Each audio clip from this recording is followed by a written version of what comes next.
The I at the end in the Hebrew is Yah. So Sharayah is my princess, referring to Abraham. Abraham's wife was called my princess. Later, the Most High said her name will no longer be my princess, but her name will be changed to Sarah, which means princess. It says, and Sarai, his daughter-in-law, his son Abram's wife, right? And they went forth with them from of the, get your freak on, from of the Chaldees to go, and even Yeshaya mentioned all the original places, and all that, which he was right on that, but it changed. So when you say, well, goes back further than Jerusalem, I agree with you. The Egyptians' writings came along before your writings. I agree with you. He just read that. Right. It says, and they went forth with them from get your freak on, of the Chaldees, to go into the land of Canaan. And they came unto Haran. If you had a map up, you would know where is. Then you would know where Haran is. Haran. And dwelt there.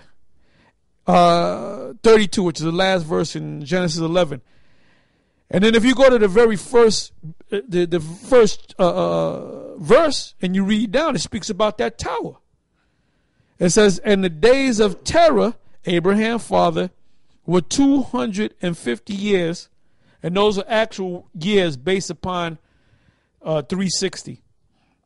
And Terah died in Haran, so he didn't make it to Canaan. Okay?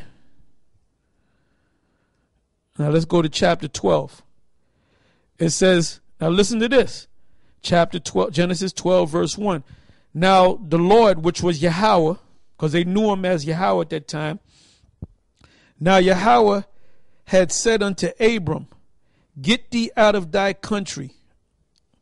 Because they were dwelling in Haran at the time. And from thy kindred. What are your kindred? Your family members, your relatives. And from thy father's house unto a land that I will show thee. Because he went into Egypt, and he went into the land of Canaan, he went into Egypt, then he settled in Canaan. And then they went back into Egypt. So you're going back and forth from Canaan to Mizraim. Second verse. And I will make of thee. You notice how let me read this again. Now the Lord, now Yahweh said unto Abraham, all right? Yahweh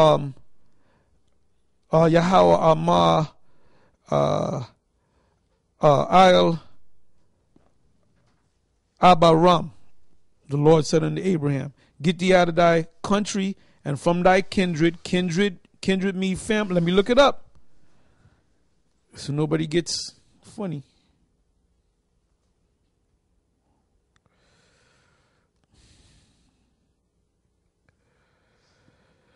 The word there is Mawala Dath,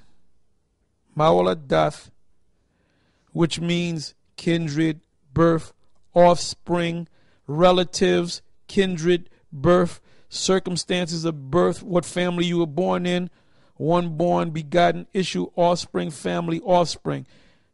Let me go to the top. Kindred, birth, offspring, relatives. So in this case, it's talking about relatives. Go back again. I'm going to read it again. Genesis 12 and 1. Now the Lord had said unto Abram, get thee out of thy country and from thy relatives, your cousins, your nephews, your uncles, and from thy father's house. So the only one that he left with was him and his wife. Unto a land that I will show thee. So he separated. They all came on. They were all living in Ur. They went into Haran, but guess what? The Most High separated him. He said, "Them your relatives, they want to worship those gods. They can worship them, but I'm going to separate you from them." It says, "And I will make of thee a great nation, and I will bless thee, and make thy name, and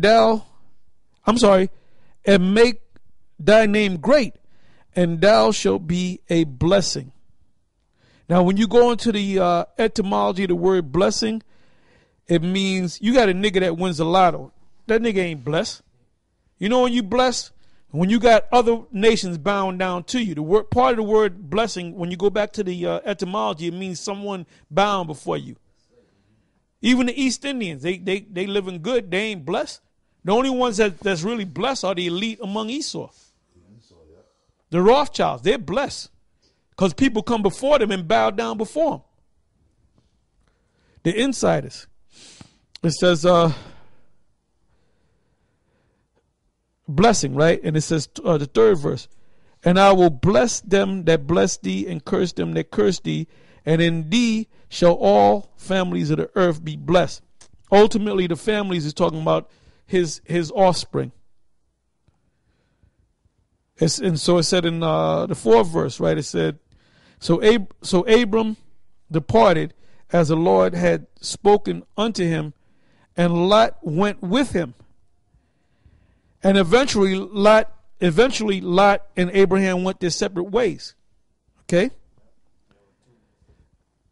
Their flocks were too great. Their servants were fighting among each other. They had mad squabbles, so to speak. And Abram was 75 years old when he departed out of Haran. So there it goes, man. You know? You got something, Elder Gabor? Okay, so now I got like a little something on this Nana character. This is Nana, the Sumero-Akkadian goddess of Transaxonia. It says, a review of references to the cult of Nana or Nania in Mesopotamian sources, covering the period between the 3rd millennium BC and Sasanian times, reveals a cult to have remained remarkably syncretic as Ishtar's counterpart. Nana later appears not only as a daughter of the moon god Sin and sister of the sun god Samas, but also under different guises and with different names. The cult of Nana spread from the Iranian plateau to the East Iranian world and Transaxonia, where it survived until the Muslim conquest. The ascendance and prevalence of the cult of Nana in the early medieval East Iranian world is attributed to the syncretic nature of that cult, which combined the functions of the Sumero-Akkadian Nana with those of the Iranian goddess Armadi.